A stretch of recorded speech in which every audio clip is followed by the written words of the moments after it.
seberkas cahaya monokromatis dijatuhkan pada dua celah sempit, berarti celah ganda ya. Di vertikal berdekatan dengan jarak D-nya dikasih tahu yaitu 0,01 mm. Nah, 0,01 mm kita ubah ke meter ya supaya gampang ubahnya nanti. Jadi 10 pangkat min 5 meter. Pola interferensi yang terjadi ditangkap pada jarak 20 cm dari celah. Berarti polanya itu tertangkap ya pada layar itu. Jadi jaraknya katanya 20 cm, kita lambangkan dengan L. 0,2 meter. Diketahui bahwa antara garis gelap pertama di sebelah kiri ke garis gelap pertama di sebelah kanan adalah 7,2. Nah, biasanya kemarin kita kalau ngerjain soal sebelumnya, ini kita gambarnya pusat ya. Jadi ini ada vertikal, maksudnya pusat di sini. Ini ada gelap satu, ini juga ada gelap satu, ini juga ada terang satu, di sini juga terang satu ya. Tapi kalau dia di sini ada sebelah kiri sama sebelah kanan, sedangkan kita ngelihatnya kalau dari sini atas sama bawah. Sama aja ya, kalau kita bikin mendatar, ini pusat, terang pusat ya. Ini berarti gelap satu, ini terang satu di sebelah kanan, ini gelap satu, ini terang satu di sebelah kiri ya. Nah, jangan bingung ya masalah tentang simbol Y sama delta Y. Kalau delta Y itu adalah hitungannya tuh setiap langkah ini sebenarnya delta Y semua ya. Setiap langkah ini delta Y. Nah, kalau misalkan Y, kita punya rumus ada dua. Yang satu pola terang sama pola gelap.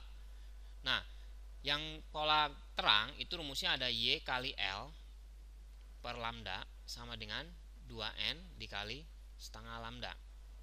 Ini YD ya.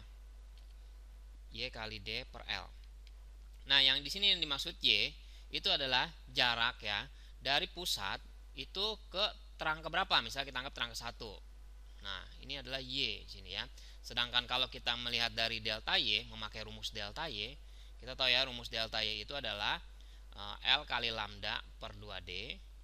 Ini kita sebenarnya sudah menghitung 2 delta Y. Ya, karena delta Y di sini juga ada delta Y. Nilainya sama ya. Cuma kalau mencari Y langsung dapat dari pusat ke sini, dan yang namanya Y harus dihitung jaraknya dari pusat. Nah, kalau misalnya delta Y kita sembarang aja, kita mau nyari gelap satu ke terang satu boleh juga pakai rumus delta Y. Jadi nggak perlu pakai rumus Y lagi ya, boleh. Jadi itu perbedaannya ya. Kalau delta Y itu di mana-mana delta Y, kalau Y dihitung harus dari pusat jauhnya. Nah, sekarang setelah ini kita lihat nih. Diketahui bahwa jaraknya itu katanya dari gelap kiri ke gelap kanan 7,2. Ini gelap kiri, ini gelap kanan. Berapa loncatan kita tahu ada 2. Nah, tadi kita udah tahu ya, sekali loncat itu disebutnya delta Y. Kalau 2 kali loncat berarti 2 delta Y. Nah, 7,2 mm ini 2 delta Y. Berarti 1 delta Y-nya itu dibagi 2 ya, jadi 3,6 mm. Atau kita ubah menjadi meter 3,6 kali 10 pangkat min 3.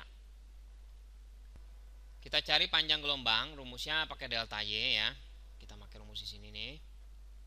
Berarti 3,6 dikali 10 pangkat min 3 itu sama dengan L-nya 0,2 dikali lambdanya yang ditanya per D-nya 2D ya, berarti 2 dikali 10 pangkat min 5. Nah, berarti di sini kita kaliin sana ya, jadinya 7,2 dikali 10 pangkat min 8. Ntar kita bagi dengan 0,2 disama dengan dia lambda. Nah, 7,2 dibagi 0,2 itu 36 dikali 10 pangkat min 8. Ini meter satuan kita ya.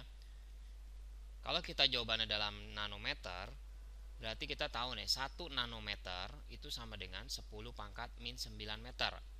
Berarti kalau dibalik 1 meter itu sama dengan 10 pangkat 9 nanometer.